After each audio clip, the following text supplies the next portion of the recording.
Hello guys, मैं मोसिबुल। आप लोग देख रहे हैं मेरा आपका यूट्यूब चैनल जुगानधरा। इस वीडियो में बताऊंगा बहुत सारे कंपनी के बारे में। बहुत सारे भाई ने कमेंट किया है, इस वीडियो में बहुत सारे कमेंट का रिप्लाई देने वाला हूँ।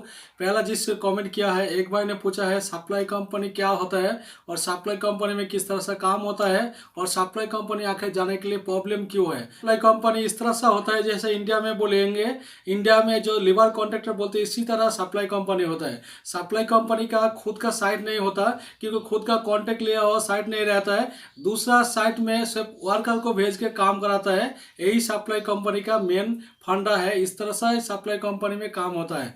तो सप्लाई कंपनी जाएंगे तो आपको बहुत सारे कंपनी में काम करना पड़ेगा। सब सिर्फ एक ही कंपनी में आप ज़्यादा दिन नहीं काम कर पाएंगे, क्योंकि सप्लाई कंपनी इस कंपनी का 10 दिन, इस कंपनी का 20 दिन, इस कंपनी का 1 महीना 2 महीना, इस तरह से काम होता है। इसलिए बार बार साइट भी चेंज होता है। और सप्लाई कंपनी में आपको फुल्ली डिटेल्स जानकारी है, सप्लाई कंपनी में क्या किस तरह से प्रॉब्लम होता है और किस तरह से काम होता है, फुल्ली डिटेल्स आपको जानकारी चाहिए तो आई बटन में वो वीडियो मिल जाएगा, वो वीडियो देख सकते हैं।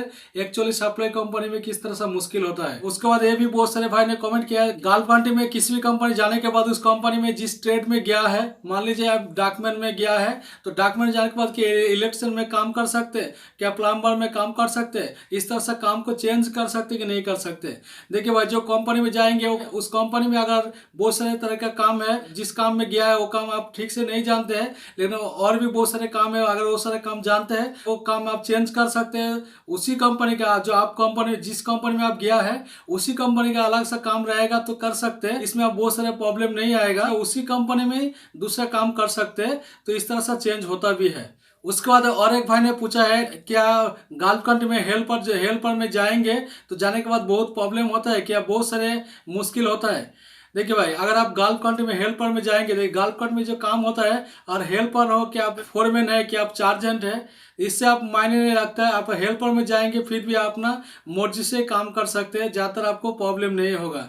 उसके बाद एक भाई ने पूछा है, क्या कतार में जाने के बाद ही 1 महीने के 1.5 महीने के बाद ही कंपनी चेंज कर सकते हैं। तो इस तरह से नहीं होता है। कतार में जाएंगे, काम जो जिस कंपनी में जाएंगे, जिस कंपनी का जो कॉन्ट्रैक्ट पीरियड में साइन करके गया है, मान लीजिए 2 साल के लिए आप कॉन्ट्रैक्ट पीरियड में साइन करके गया है, तो 2 साल जैसे कंप्लीट हो जाएगा उसके बाद कंपनी चेंज करने के लिए सोच सकते हैं, क्या कंपनी चेंज कर सकते हैं। उसके लिए भी बहुत सारे कंडीशन है, उस कंडीशन पूरा करके ही कंपनी चेंज कर सकते हैं। तो कंपनी चेंज कर सकते, जितना दिन का कॉन्ट्रैक्ट पीरियड है वो कॉन्ट्रैक्ट पीरियड खत्म करने के बाद ही आप कंपनी चेंज कर सकते हैं। ऐसे आप नॉर्मली कंपनी चेंज करना जाने के बाद ही तुरंत कंपनी चेंज नहीं कर सकते। तो उम्मीद करता हूँ ये सारे क्वेश्चन का आप लोग को जानकारी मिल गया है। और ये वीडियो से थोड़ा सा जानकारी थोड़ा सा अच्छा लगा, वीडियो लाइक कीजिए, चैनल को सब्सक्राइब करके बेल आइकन प्रेस करके रखिए। इसी तरह हेल्पफुल वीडियो का अनुसार आपको मिलता रहेगा।